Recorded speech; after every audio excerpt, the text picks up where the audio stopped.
오늘 본문은 벨사살의 왕에 대한 이야기로 시작을 합니다. 벨사살은 바벨론의 왕인데요. 그럼 오늘 본문에 등장하는 벨사살은 누구일까요? 바벨론 제국의 문을 연 느부갓네살은 43년 동안 바벨론을 통치를 했고, 이어서 그의 아들인 아벨 마르둑이 2년 동안 통치를 했습니다.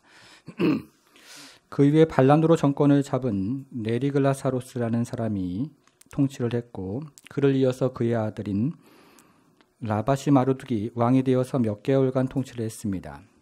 그 이후에 다시 반란이 일어났는데, 이 반란을 일으켰던 인물 중에 한 사람인 나보니두스가 왕이 되었습니다. 그런데 나보니두스는 영토를 넓히기 위해서 끊임없이 외부에서 전쟁을 했기 때문에 그의 아들인 벨사살이 바벨론 성읍을 통치하게 됩니다. 그래서 역사의 기록을 보면 나보니두스가 바벨론의 마지막 왕으로 기록이 되어 있는데, 실제로는 오늘 성경이 이야기하는 것처럼 벨사살이 바벨론의 마지막 왕이 되는 것입니다. 여러분, 그러면 벨사살이 바벨론 성읍을 통치하고 있을 때 어떤 일이 일어났을까요? 주보 3면에 있는 말씀 노트를 같이 한번 보겠습니다. 첫 번째는 벨사살이 잔치를 베풀었습니다. 주전 539년 10월 12일이었습니다. 나보니두스가 이끄는 바벨론 군대가 페르시아 군대에게 매우 치명적인 패배를 당한 날이었습니다. 이 패배로 인해서 페르시아 군대가 바벨론 제국을 점령을 하고 이제 남은 바벨론 성읍을 함락하기 위해서 바벨론 성읍을 에워싸고 있었습니다. 그러면 이때 바벨론의 벨사살은 무엇을 하고 있었을까요? 우리가 읽은 1절부터 4절을 다시 한번 보겠습니다. 다시 한번 읽어보겠습니다. 시작. 벨사살 왕이 그의 귀족 1000명을 위하여 큰 잔치를 베풀고 그 1000명 앞으로 술을 마십니다. 벨사살이 술을 마실 때에 명하여 그의 빛인 느부갓네살이 예루살렘 성전에서 탈취하여 온 금 은그릇을 가져오라고 명하였으니 이는 왕과 귀족들과 왕후들과 후궁들이 다 그것으로 마시려 함이었더라. 이 예루살렘 하나님의 성서 중에서 탈취하여 온 금그릇을 가져오매 왕이 그 귀족들과 황후들과 후궁들과 더불어 그것으로 마시더라. 그들이 술을 마시고는 그 금, 은, 구리, 쇠, 나무, 돌로 만든 신들을 찬양하니라. 페르시아 군대가 바벨론 성읍을 에워싸고 있을 때 벨사살은 1000명의 귀족들을 위해서 커다란 잔치를 베풀었습니다. 그리고 느부갓네살이 예루살렘 성전에서 탈취해온 성전기구 얼마를 가져다가 술을 따라 마시고 있었습니다. 이것은 바벨론의 신이 유다의 신을 이겼다는 것을 상징적으로 보여주는 것인데, 이번에도 바벨론의 신이 페르시아 신을 이길 것이라는 주술적인 생각을 불러일으키기를 원했던 것입니다. 바로 이때 매우 놀랄만한 일이 벌어집니다. 5절부터 이어지는 6절을 보겠습니다. 그때에 사람의 손가락들이 나타나서 왕궁 촛대 맞은편 석회벽에 글자를 쓰는데 왕이 그 글자 쓰는 손가락들을 본지라. 이에 왕이 즐기던 얼굴빛이 변하고 그 생각이 변민하여 넓적다리 마디가 녹는 듯하고 그의 무릎이 서로 부딪힌지라. 바로 그때 사람의 손가락들이 나타나서 왕궁 벽에 이해할 수 없는 글자를 써내려가기를 시작합니다.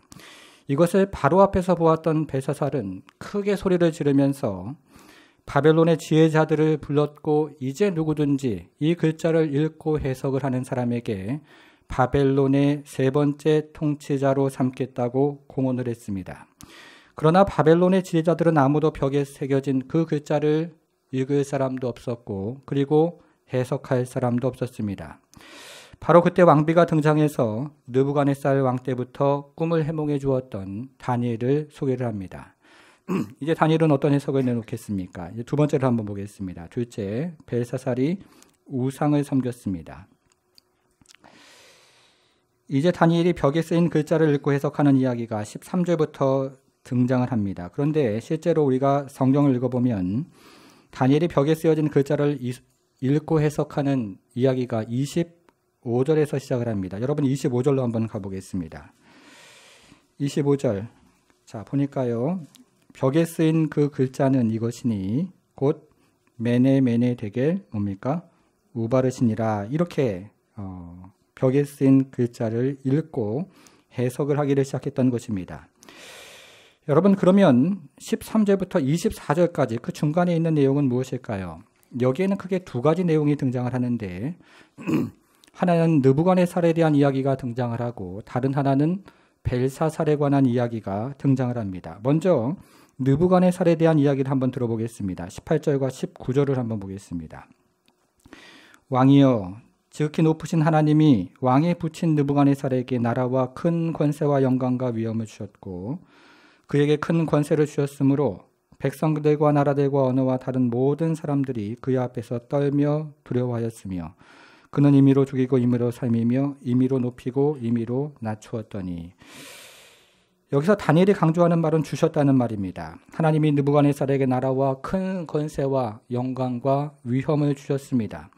그리고 사람을 임의로 죽이고 임의로 살리는 권세도 주셨고 사람을 임의로 낮추고 임의로 높이는 권세도 주셨습니다. 그런데 느부갓네살이 그것을 깨닫지 못하고 마음이 교만해졌습니다. 그래서 하나님이 그를 왕궁에서 쫓아내셨고 느부갓네살은 소처럼 풀을 먹으며 7년의 세월을 보내게 됩니다. 여러분, 그런데 느부갓네살이 이러한 과정을 통해서 겸손을 배웠던 것입니다. 그러면 벨사살은 어떨까요? 오늘 본문을 자세히 읽어보면 이 느부갓네살과 벨사살의 관계를 보여주는 단어가 의도적으로 반복되는 것을 보게 됩니다. 먼저 2절을 한번 보겠습니다. 2절을 한번 보니까요. 벨사살이 술을 마실 때에 명하여 그의 붙인 느부갓네살이 이렇게 이야기를 합니다. 느부갓네살을 벨사살에 뭐라고 얘기합니까? 부친이라고 이야기합니다. 자, 이어지는 11절도 한번 보겠습니다.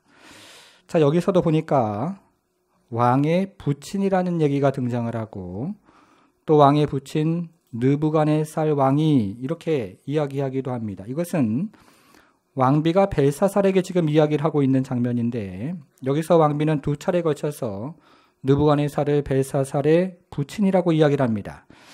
자, 이어지는 13절도 한번 보겠습니다. 이것은 지금 벨사살이 다니엘에게 하고 있는 얘기인데요. 느부갓네살은 뭐라고 소개를 하고 있냐면 나의 부왕이라고 소개를 하고 있습니다. 자, 벨사살을 자신의 부친이라고, 느부갓네살을 자신의 부친이라고 벨사살이 지금 이야기를 하고 있는 것입니다. 자, 18절로 한번 가보겠습니다. 자, 여기서는요, 왕의 부친 느부갓네살 이렇게 얘기를 합니다. 다니엘이 느부갓네살을 벨사살의 부친이라고 다시 한번 이야기를 합니다. 그러니까 오늘 본문의 모든 구절은 느부갓네살과 벨사살의 관계를 아버지와 뭡니까? 아들의 관계로 이야기를 하는 것입니다. 여러분, 그런데 우리가 서론에서 살펴본 것처럼 느부갓네살과 벨사살 사이에는 모두 4명의 왕이 그 가운데 존재하고 있었습니다. 그러니까 여기서 이야기하는 부친이라는 말은 아버지와 아들의 관계를 의미하는 것이 아니라 후손이라는 뜻입니다. 마치 예수님이 예루살렘에 입성했을 때 사람들이 예수님에게 다윗의 아들이라고 이야기했던 것처럼 여기서도 아버지와 아들의 관계를 의미하는 것이 아니라 후손을 뜻하는 말이 되는 것입니다. 여러분, 그러면 느부갓네살과 벨사살의 관계를 아버지와 아들의 관계로 이야기하는 이유가 무엇일까요?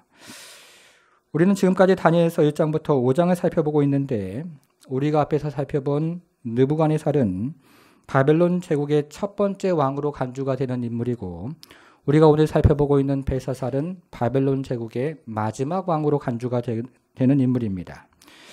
여러분, 그러면 먼저 느부갓네살은 어떤 인물이었습니까?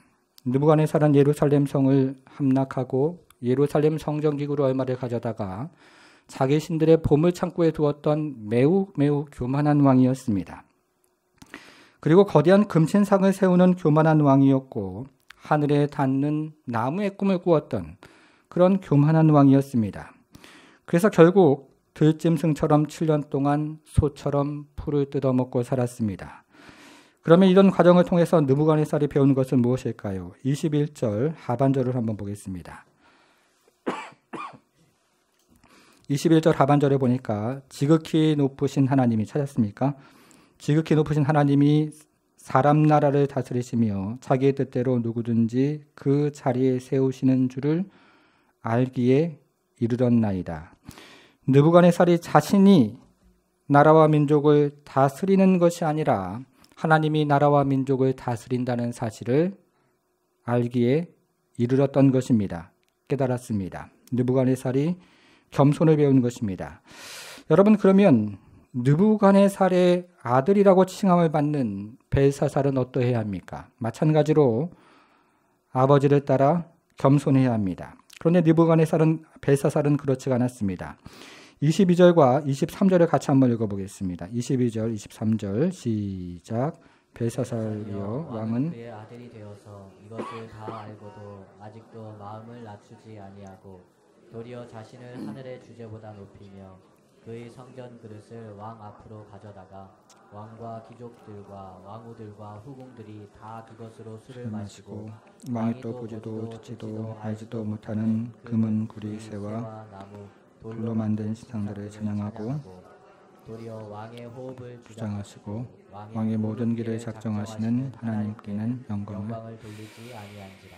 벨사살은 느부갓네살에게 어떤 일이 일어났는지를 다 듣고도 여전히 자신이 나라와 민족을 통치하는 사람이라고 믿었습니다. 벨사살이 교만했던 것입니다. 부친인 느부갓네살은 겸손해져서 하나님께 영광을 돌렸는데 아들인 벨사살은 여전히 교만해서 하나님께 영광을 돌리지 않았습니다. 사랑하는 성도 여러분, 우리 인생의 호흡을 주장하시는 분이 누구십니까?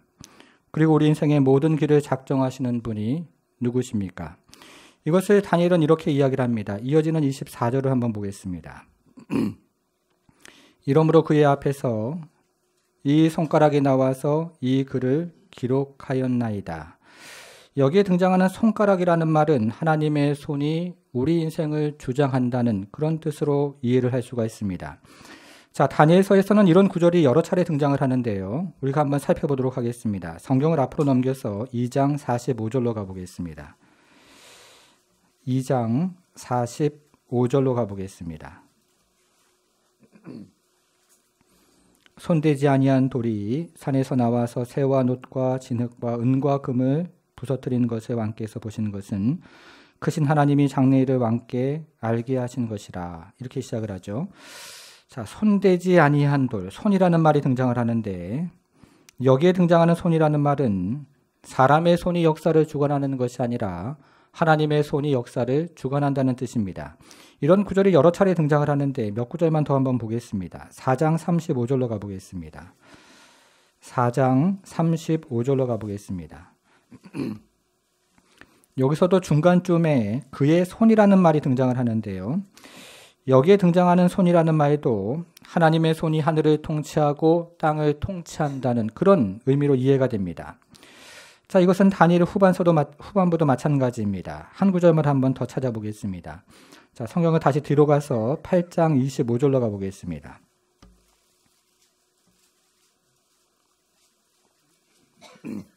자, 8장 25절을 보니까요.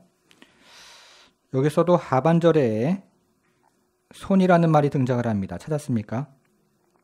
이 8장 25절은 어려운 구절인데요. 여기에 등장하는 하반절에 등장하는 손이라는 말도 하나님의 손이 통치한다는 뜻입니다. 여러분, 그러면 이것이 다니엘서 전체에서 어떤 의미를 가질까요? 주보 1면으로 한번 가보겠습니다. 주보 1면으로 한번 가보겠습니다.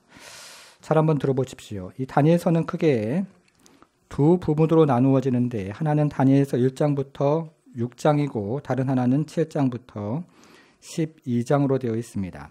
여러분 기억을 한번 해보겠습니다. 1장에서는 다니엘이 왕의 음식을 거절한 사건이 등장을 하고 2장에서는 느부갓네살이 거대한 신상의 꿈을 꾼 사건이 등장을 합니다. 기억나십니까? 나시죠? 나십니까? 네. 3장에서는 다니엘의 친구들이 풀무불에 던져진 사건이 등장을 하고 4장에서는 느부갓네살이 나무처럼 하늘에 닿는 꿈이 등장을 합니다. 그리고 오늘 본문인 5장에서는 사람의 손가락들이 궁정벽에 글씨를 쓰는 사건이 등장을 하고 6장에서는 다니엘이 사자굴에 던져지는 사건이 등장을 합니다. 여러분, 그러면 이 같은 사건들의 메시지는 무엇일까요?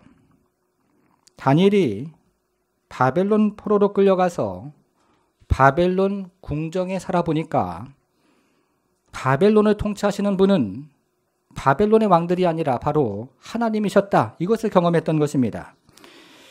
여러분 다시 한번 보십시오. 다니엘이 왕의 음식을 거절할 때에도 하나님께서 그때 그 자리에서 통치하셨고, 다니엘의 세 친구가 풀무불에 던져질 때에도 바로 거기서 하나님이 통치하셨으며, 그리고 다니엘이 사자굴에 던져질 때에도 바로 그곳에서 하나님이 역사하셨습니다. 다니엘이 바벨론 포로로 끌려가서 바벨론 궁정에 살아보니까 바벨론을 통치하시는 분은 바로 여호와 하나님이셨던 것입니다. 그래서 다니엘서 1장부터 6장을 요약을 하면 여러분 그 위에 보니까 지금 여기서 통치하시는 하나님, 이렇게 요약을 할 수가 있는 것입니다. 그런데 우리가 앞으로 살펴볼 7장부터 12장은 다니엘의 환상으로 되어 있습니다. 매우 어렵고 매우 난해합니다. 그러나 이 후반부의 내용의 메시지도 매우 분명합니다. 다니엘이 바벨론 포로로 끌려가서 바벨론 궁정에서 이번에는 환상을 보니까 미래를 통치하시는 분이 여호와 하나님이셨던 것입니다. 지금 여기뿐만 아니라 미래를 통치하는 분도 하나님이셨습니다. 그래서 7장부터 12장의 제목은 한번 보시겠습니다. 7장부터 12장을 보니까 어떻게 되어 있습니까? 미래를 통치하시는 하나님, 이렇게 요약을 할 수가 있습니다.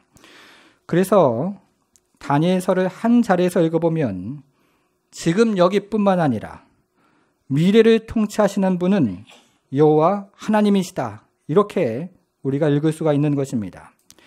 사랑하는 성도 여러분, 여러분들은 지금 여기를 통치하시는 분이 여호와 하나님이시라는 사실을 믿으십니까?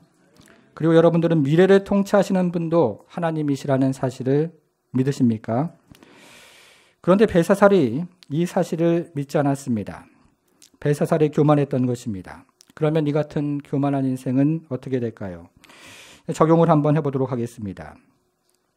우리가 지금까지 벨사살이 1000명의 귀족들을 위하여 커다란 잔치를 베풀었을 때 사람의 손가락이 나타나서 벽에다가 글자를 써내려가는 것에 대해서 살펴보았습니다. 그런데 지금 왕궁벽에 쓰여진 글자는 아람어로 쓰였거나 아니면 히브리 말로 쓰여진 것인데, 이 아람어나 히브리 말에 모음을 표기하지 않고 글자를 붙여서 쓰면 우리말로 이런 식으로 글자가 쓰여집니다. 화면을 같이 한번 보겠습니다. 여러분 보이십니까? 사람의 손가락들이 나타나서 왕궁벽에 이런 식의 글자를 써내려간 것입니다. 여러분들은 이 글자를 읽을 수가 있겠습니까? 이 글자를 해석하실 분이 계십니까? 다니엘은 이 글자를 읽고 그리고 그 자리에서 바로 해석을 해냅니다. 그것이 25절인데요. 25절을 다시 한번 보겠습니다. 자, 기록된 글자는 이것이니 뭡니까? 곧 메네 데겔 우바르신니라, 이렇게 읽었던 것입니다. 그리고 그 읽은 것에 대한 해석이 그 다음에 쭉 등장을 합니다. 이 다니엘 해석을 한번 들어보겠습니다. 여기서 메네라는 말은 화면을 보니까요, 연대를 계산한다, 이런 뜻을 가지고 있는데 왕의 나라의 연대를 계산했다는 뜻입니다. 그리고 데겔이라는 말은 무게를 측량한다는 뜻인데 이것은 왕을 저울에 달아보았다는 뜻이 됩니다. 그리고 마지막에 등장하는 우바르신은 두 개의 단어가 합쳐지는 것인데, 우라는 말은 그리고라는 접속사이고 바르신이라는 말은 나누어진다는 뜻입니다. 이렇게 생각을 하면 메네 데겔 우바르신은 계수되고 측량해서 나누어졌다, 이런 뜻을 가지게 됩니다. 하나님이 왕의 나라를 계수하고 계수해 보니, 그리고 왕을 저울에 달아보니 심판의 쪽으로 기울어져서 이제 바벨론을 메대와 페르시아에게 넘기셨다는 뜻이 됩니다. 그러니까 메네 데겔 우바르신이라는 말은 바벨론이 망하게 되었고 벨사살이 망하게 되었다는 뜻입니다. 주전 539년 10월 12일이었습니다. 이날은 메대와 페르시아 연합군이 나보니두스가 이끄는 바벨론의 군대를 크게 무찌른 날이었습니다. 이제 메대와 페르시아 연합군이 마지막 남아있는 바벨론 성읍을 함락하기 위해서 바벨론 성읍을 둥그렇게 둘러싸고 에워쌌습니다.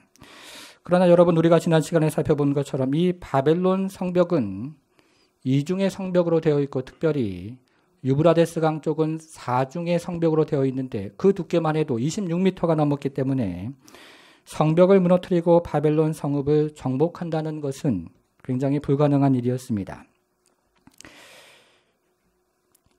그래서 이제 메대와 페르시아 연합군들은 바벨론 성읍의 중앙을 관통하는 유브라데스 강의 물줄기를 다른 방향으로 바꿔서 이 바벨론 성읍의 중앙을 관통하는 유브라데스 강의 물줄기의 수위를 하나씩 낮추기를 시작했습니다. 그리고 사람이 걸어갈 만한 정도의 수위가 되자 강을 따라 바벨론 성읍 안으로 들어가서 바벨론 성읍을 점령하고 벨사살을 처형했던 것입니다. 이것을 성경은 이렇게 이야기를 하는데요. 30절, 31절을 한번 보겠습니다.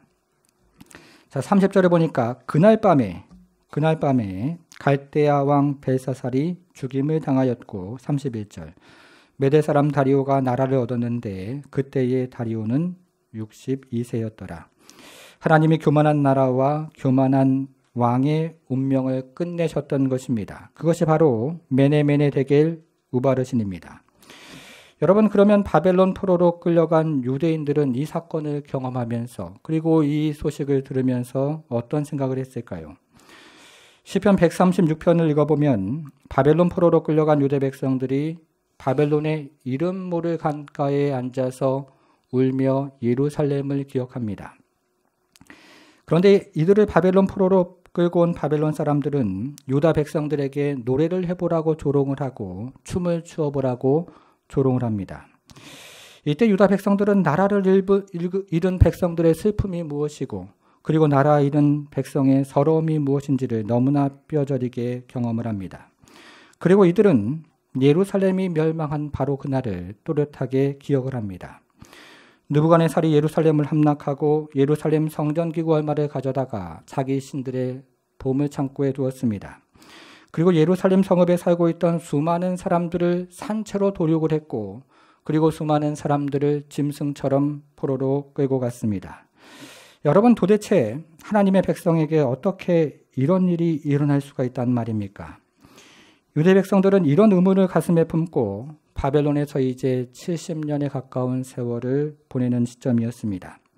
그러던 어느 날 벨사살 왕이 1000명의 귀족들을 위하여 큰 잔치를 베풀고 있었는데 사람의 손가락들이 나타나서 성전의 석교벽에 메네메네 데겔 우바르신이라는 글자를 써내려갔습니다. 그런데 다니엘의 해석을 들어보니 이것은 하나님께서 나라를 계수하고 왕을 저울에 달아보니 심판의 쪽으로 기울어져서 이 나라를 다른 나라로 넘기겠다는 뜻이었습니다. 여러분, 이것을 듣고 있던 유다 백성들은 무슨 생각을 했을까요? 유다 백성들은 이 일이 먼저 자신들에게 일어났던 일이었음을 깨달았습니다.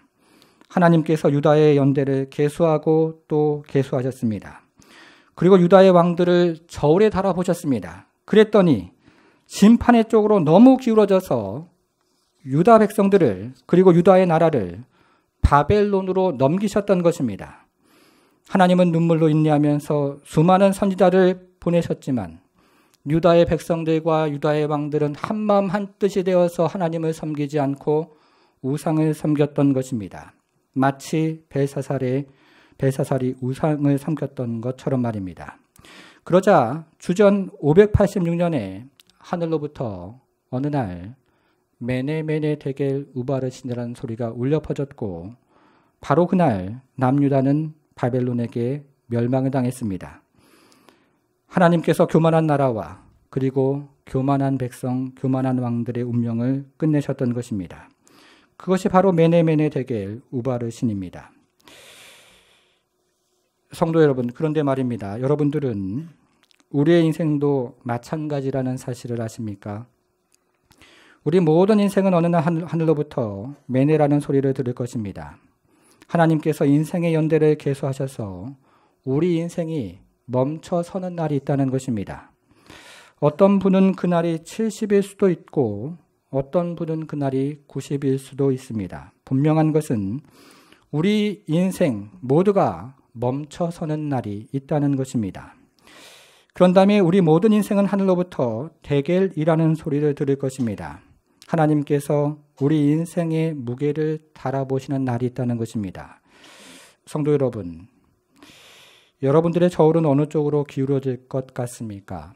구원의 방향으로 기울어질 것 같습니까? 아니면 심판의 방향으로 기울어질 것 같습니까? 저는 자신이 없습니다. 그런데 분명한 것은 하나님께서 우리 모든 인생의 무게를 다루시는 바로 그날이 있다는 것입니다.